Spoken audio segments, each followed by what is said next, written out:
And I'm back with part 2 of Transformers Revenge of the Fallen review. Good.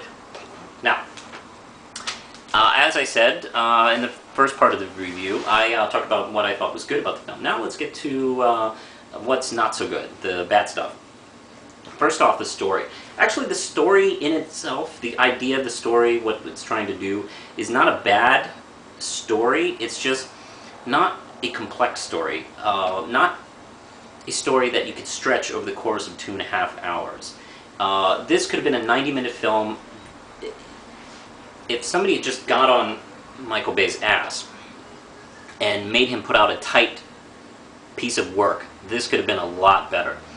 I think the problem is not so much the added humor, is the pacing is all off. Michael Bay is just not going to be a good director. His pace, he has no idea how to heighten tension. He comes out of being a commercial director, and he's great for 2 minutes. He's terrific at imagery, he's terrific at humor and delivering punchlines.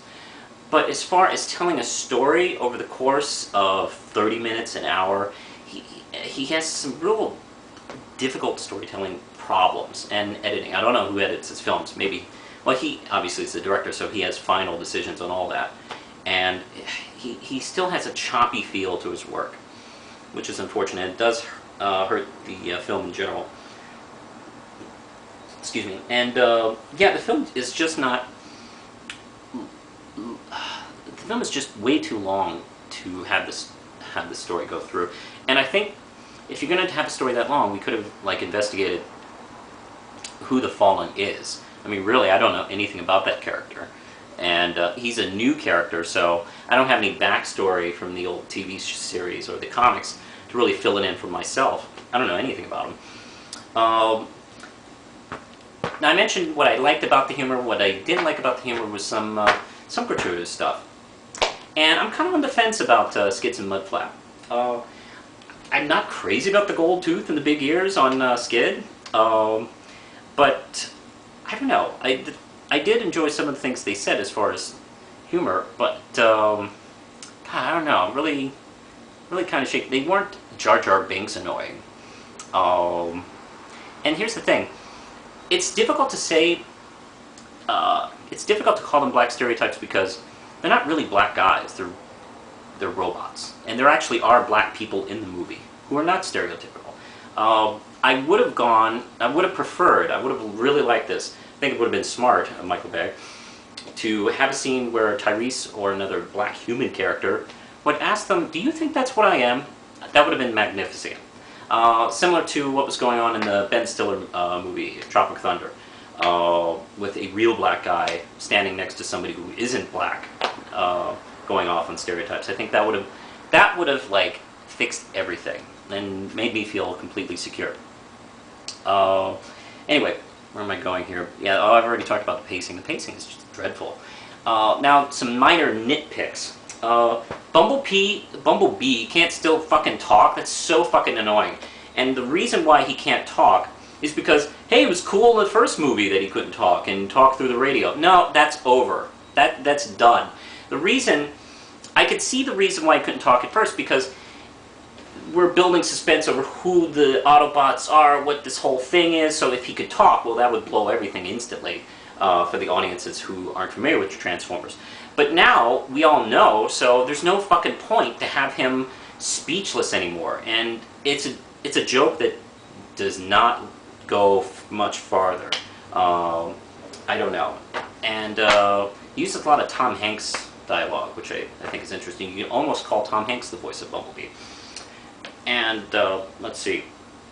Jetfire. I was a little confused on Jetfire. I like the character in general. But he's supposed to be an ancient one, and how did he get into the museum? How did he become that jet without knowing anything? He seemed to behave as if he'd been gone for thousands of years. I'm not sure how he ended up in that place. I think a line or two about explanation would have maybe helped that. Oh, I've already mentioned Mudflap and Skids. I don't know. Anyway, to the cast, let me talk about The cast. Megan Fox so far has, I don't know. I've so far believed she's a good actress. Now, is she a great actress? I don't know. We'll see her in other films. I'm looking forward to seeing her in Jennifer's Body, and that'll will to me say if she's a really good actress or not, or just good enough to be in Michael Bay movies. Julie White and Kevin Dunn are actually my favorite characters in the movies.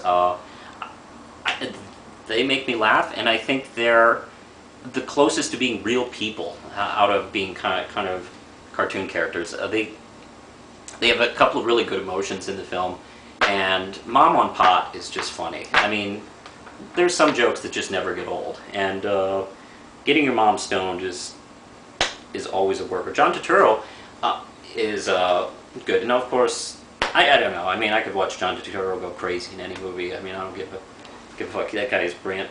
Isabel Lucas is, of course, the standard Michael Bay-looking hot chick. And at first, I found her character extremely obnoxious because at first I thought she was a human being. And I thought, if she's not a Decepticon, I'm going to have to find Michael Bay and introduce him to women and see how they really behave. Thank God she was a Decepticon. Actually, I think you could they don't call her a pretender, but she could have been a pretender, and that kind of works in continuity. So, okay, hey. And actually, it'd really be cool in future movies if Decepticons disguised as humans would be a little more in play. I think that would be a really tricky trick on the Decepticons' part. Now, Shia LaBeouf. Some people love him, some people hate him. Let me just personally give you some advice, Mr. LaBeouf. Just be careful about your future projects. Don't think you always have to be in the big, giant blockbusters. Because I have 2 words for you. Steve Guttenberg. Alright? That's all I have to say. And the overview. I think I have mixed feelings about the film. There's some stuff that I thought worked very well. Some action sequences worked very well. Some were a little flat. And some of the humor works, some of the humor doesn't work. And I don't know, I have generally mixed feelings. I would have to say, if you're a fan of action, science fiction, or Transformers, go see it at least once, or maybe rent it. I think it's worth seeing once. I don't think it's a movie you should banish and not completely see at all. At least give it one shot. That's all I ask for it. And let me see what else I'm going to talk about here. Oh, I didn't even mention Soundwave. Okay. Quick thing. Love Soundwave. Frank Welker is back as Soundwave, and he is excellent. He comes in and spies on the humans, finds out everything. No one discovers him, and he gets away with it. I love Soundwave. Anyway, back to my overview. Okay, 2 more minutes. Oh, Jesus. All right. Let's see. Yeah, give it a chance. It's not bad. It's not good. It's kind of in the middle. I would give this 3 Ram chips. It's worth one shot. That's all I ask. And let's see. I have I have 100 videos coming up soon. So if you have any questions or suggestions, not questions. If you have any suggestions for the 100th video, let me know, and I'll put it in the pot and try and decide what to get. Anyway, until that time, push the button, Lindsay.